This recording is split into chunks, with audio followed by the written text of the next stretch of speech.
What's up everybody, it's Niall here from Alternative Review UK. Now, if you read our preview for the open beta on Magic Legends, which is available on our website now, I didn't really hide that I was keen to get hands-on and see exactly how it played, given that it mixed two of my favourite things, Magic the Gathering and that ARPG or Diablo-like gameplay. The results so far in the open beta unfortunately leave a lot to be desired. First and foremost, the game is really poorly optimised, with constant FPS and rubber banding issues. I actually dropped my settings partway through this session, as I wanted to assume that it was just my hardware. But no, the public chat in game was ripe with comments of all sorts in relation to performance. In fact, the only person that seemed to not be struggling was one person who was using one of the new RX AMD cards. Whether that or that is, a fact, maybe it is an Nvidia issue, we don't know, but it just seems like things are really poorly optimized. It could also be the live patching system that seems to be in place, where files are being patched as you play through and as they're loading. I don't know enough about this kind of system or form of patching to say that is a definitive cause, but initially when I booted up the game, it didn't physically start because of this patching system. It got stuck trying to patch files as I booted, and I had to restart the game entirely. Optimization isn't the only problem though, because once you get past the initial tutorial and into the main game, a few things became really obvious to me. There seems to be no obvious progression tracker for XP or seeing your character progressing through the levels.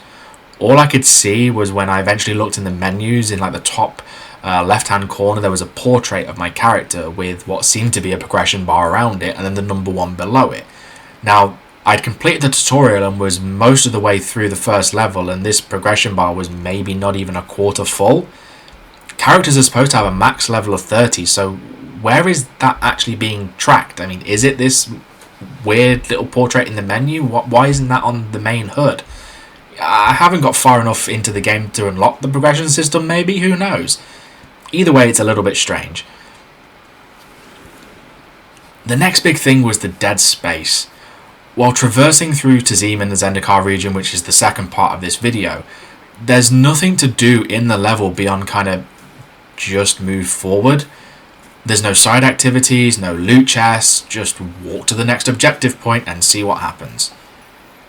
When moving from one marker to the next, enemies spawned in, and I thought, okay, cool, it's something to do, but then I realised, okay, maybe it is just something to do. Maybe it's more of a time filler than anything. Something to kind of take away from how maybe small and linear the levels seemed.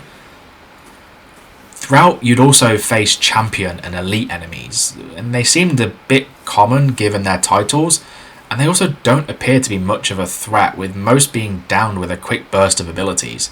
I mean, given at this stage, I'm only limited to 2 spells to rotate between, which will later, I assume, be progressed to 4. Being able to take them on with these limited resources just kind of takes the shine off defeating them. I don't feel special about taking down an elite enemy or a champion enemy when it was that easy.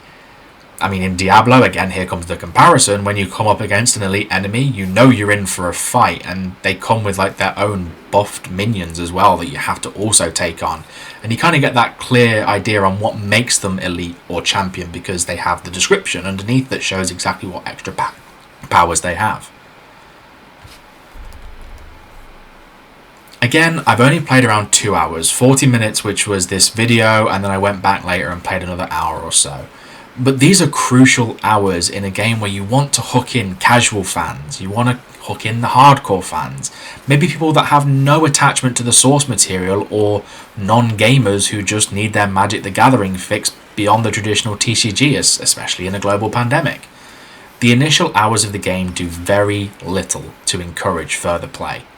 Again, I harken back to the fact that I completed the tutorial, was most of the way through the first level, and I was level 1 and seemingly no way near level 2. Where's the instant gratification it gives me in having that kind of level up animation that you see in games like this to show me that, yeah, you're doing something, we're getting somewhere? The most polished part of the game seemed to be the InGame Store, where you can already buy a battle pass with a basic and premium version available, of course. And there's all kinds of in-games items and boosts in there to help your character progress. Maybe the aggressive claims of monetization weren't too far off about this game, and if so, that's super disappointing.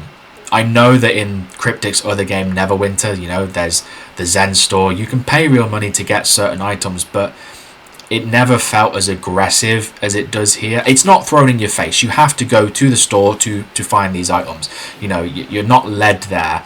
You have to find it. But once you get there and realize how much is already in there for a game that's been out, well, isn't officially released, but has been in open beta for a day as of this video, something just doesn't seem right there. But now let's look at kind of the win condition of the game. Let's see how they can take Magic Legends from where it is to a game that's going to survive the test of time. The game is by no means a lost cause, and I'm only being kind of so critical of it because I want this game to succeed. I want to be playing Magic Legends in 2024 on the 17th or 18th expansion with new classes, new spells, new equipment, new artifacts, new everything. Now, the foundation is there for an incredibly well-built ARPG to come out of this. And knowing how Cryptic handle expansion content, along with how much there is to dig into in Magic the Gathering's near 30-year history, I do have faith that this can be turned around. It initially seemed strange that a free-to-play game was in an open beta, which is probably going to last through to release, because at the end of the day, what are you achieving there? And there's going to be no progress reset. This is it now until release. But then you kind of think, well, you get the early adopters through the door like myself. You get their feedback and you build upon that for release and beyond. Those are the best kind of players to get feedback from because, again, like me, they want the game to succeed. The feedback isn't just going to be, this is rubbish, this is bad, fix this. We'll try and produce feedback which is more constructive. Time will tell how Magic Legends will be remembered, but just remember that Neverwinter was once considered a bit of a write-off as an MMORPG, and it's still going strong, potentially better than it's ever been. I'm looking forward to what the future holds to Magic Legends. Again, this wasn't meant to kind of be hitting a dead bird with a stick kind of situation, because it's not what the game is. The game is not terrible. It just has issues that it needs to fix, and ideally, the sooner they do that, the better. Because once this is all fixed, and there's a bit more clarity on things like progression, and the world is a bit more filled with things to do, you can hit release straight away, and there'll be a reason for people to come, play, stay. That's what you want. You don't want people churning through the game, giving it a couple of hours and walking away, and that's what I fear this open beta phase could do to a lot of people. I think a lot of people will, like me, have played their first 2 or 3 hours and already decide that they're not coming back at all, maybe, or at least for a good few months until things are fixed. Cryptic, I have faith in you. You can do this. Now, if you guys are going to stick around for the rest of the video, I'm not going to talk over it, so I'll let you just kind of have a look at the gameplay through the tutorial and through that initial level into Zeme in Zendikar. Let me know what you think of the game, if you've played it or if you plan on playing it, and how you think they can go about making this game much better come release. I appreciate you taking your time to have a listen, and enjoy the rest of the video. Thank you. I got what I came here for. So this is where we say goodbye.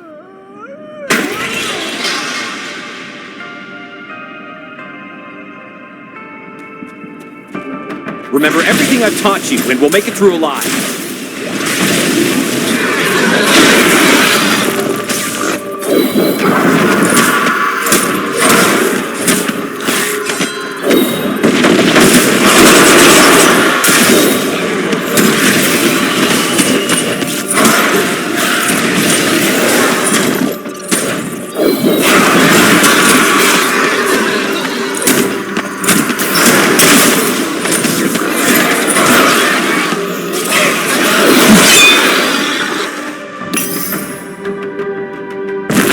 Wait, what's that?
Here I was worried Nicol Bolas had come home.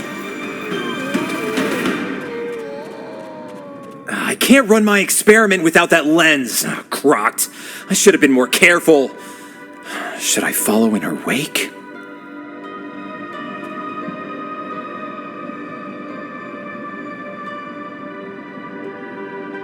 I'm not sure what hurts more right now, my back or my ego. If she overheard the entire conversation, then she'd... Oh, this could be bad. If you focus on the scar left by her planeswalk, you'll follow in her wake. Wherever it takes you, you must try to stop her. Please, just trust me on this, and I will see you again soon.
Stand back, Planeswalker! I just deflected one of you, and I will not see the people of Briarthorn Glade suffer further harm. I am Nissa Ravane. A Planeswalker like you and myself just attacked this village, so I intervened. Who are you, and why are you here? You know Roll? That eases my mind a little, I suppose. You must be after the red-haired woman who summoned all these creatures, then. She ran toward the isle just west of here. Come with me, and I will point out the way.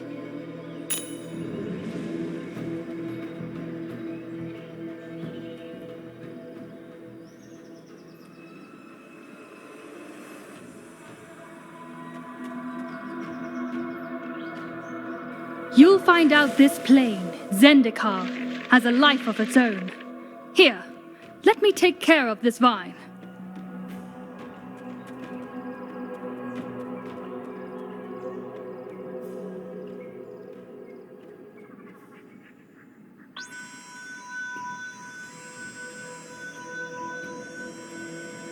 I suspect the Planeswalker who attacked Briarthorn Glade corrupted this Hedron. Huntmaster Procyon chased your target deeper into the vast wood. Follow me. I will show you the way to find him.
I must stay and investigate the Hedron further. Continue through the brambles over there, and you should catch up to Procyon quickly.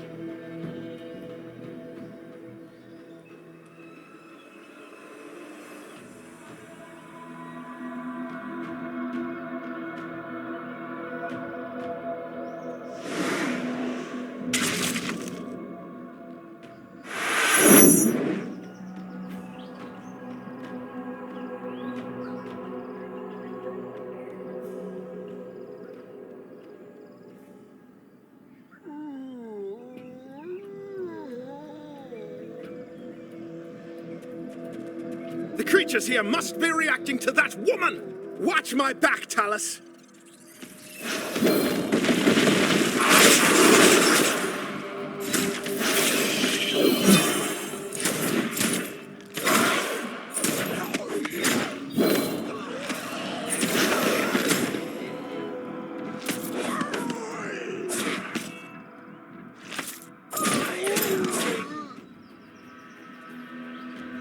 It's not often I find myself giving thanks to an outsider, but your timing couldn't have been better. I am Procyon, a hunter from Briarthorn Glade. I was tracking the outsider who attacked our village when, well, you saw. What a mess. I was not expecting anything quite like this out here. If Nissa sent you, then we have the same target, so I suppose we should work together. Careful, though. The wildlife and goblins have been behaving strangely. Tread carefully. Linger in the wrong place, and the land may take hold of you. That is a Grotag Pathfinder totem.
Do you hear that? We must be getting closer to the Goblin Camp.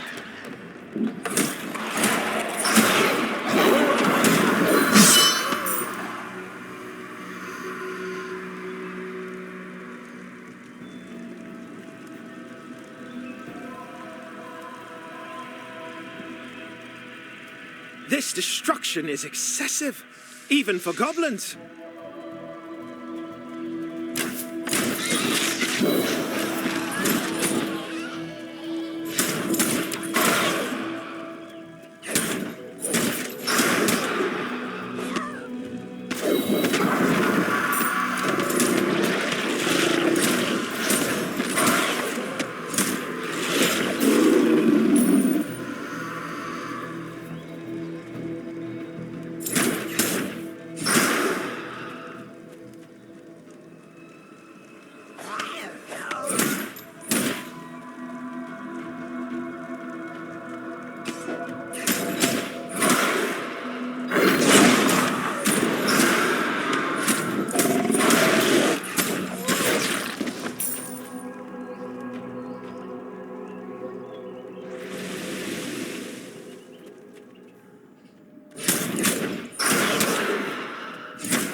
The Goblin Camp is nearby. I am loath to say it, but we should check on them.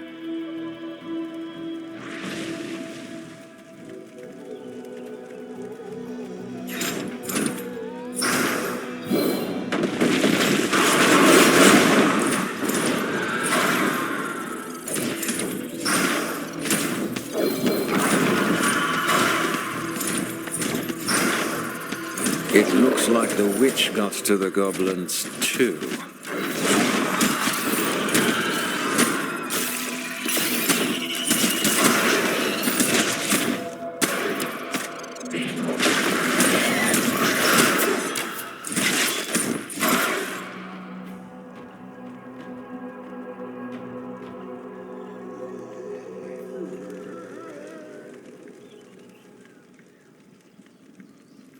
Look, down there! I've never seen the Hedrons this active before.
Talus girl, what is it? Outsider, Talus is acting strangely. We must be on the right track.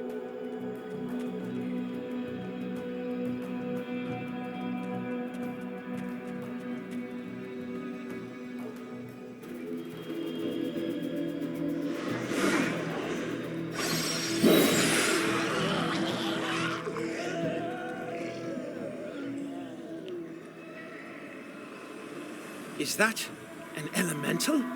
It is corrupting a hedron. But why? Beasts are approaching on all sides. Called here by the energies of the corrupted hedron, no doubt.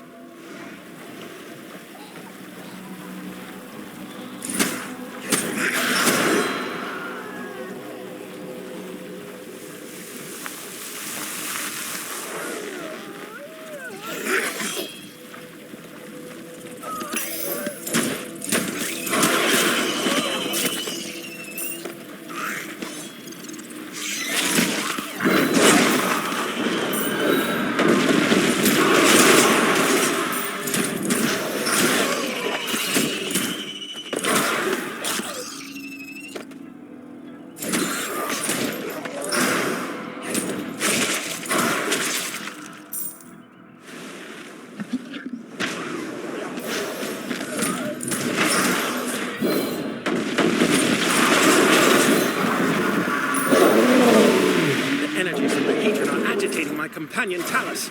Go home, girl. I will catch up with you soon. That woman must be behind this. We should look for her trail.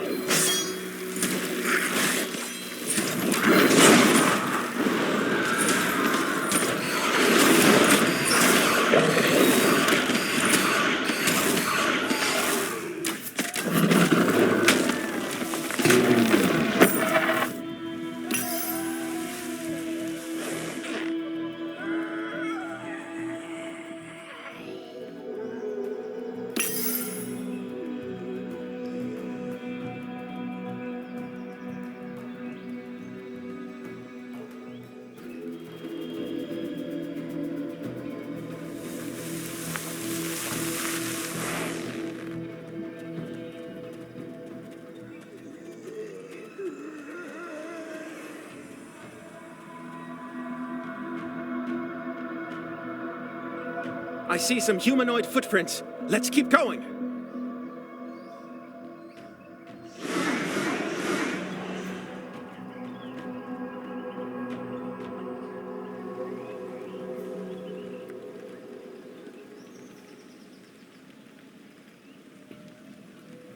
This rain feels unusually warm.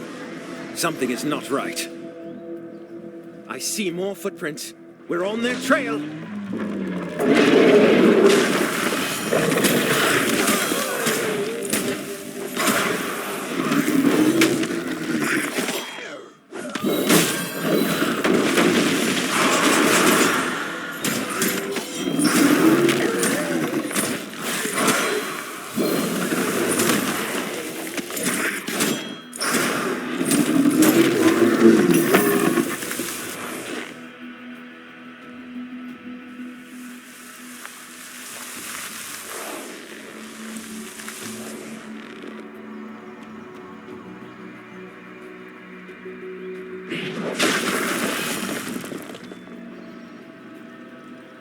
Merfolk? Are they behind this?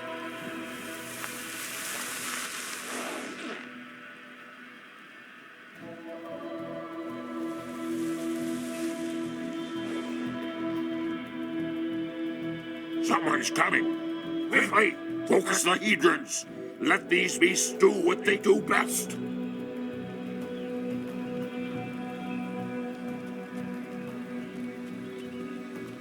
They're using water elementals to corrupt an entire hedron grid. We must distract them from the hedron.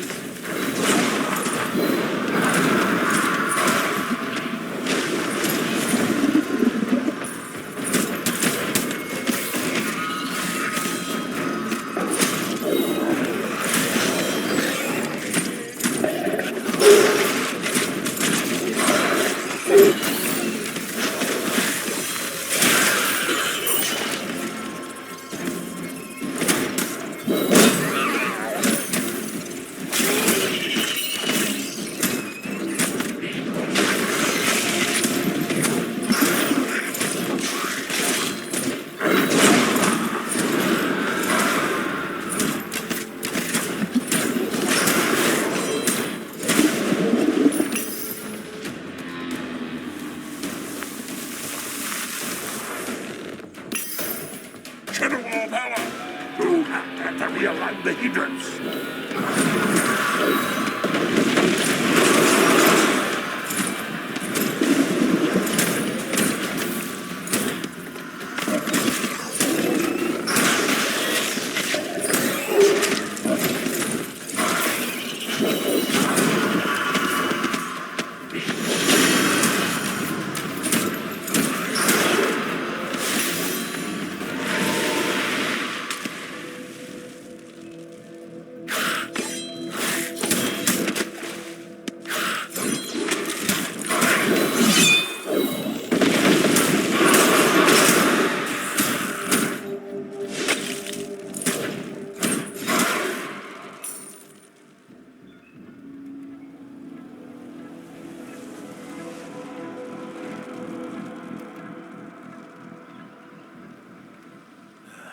Feel the tainted magic dissipating.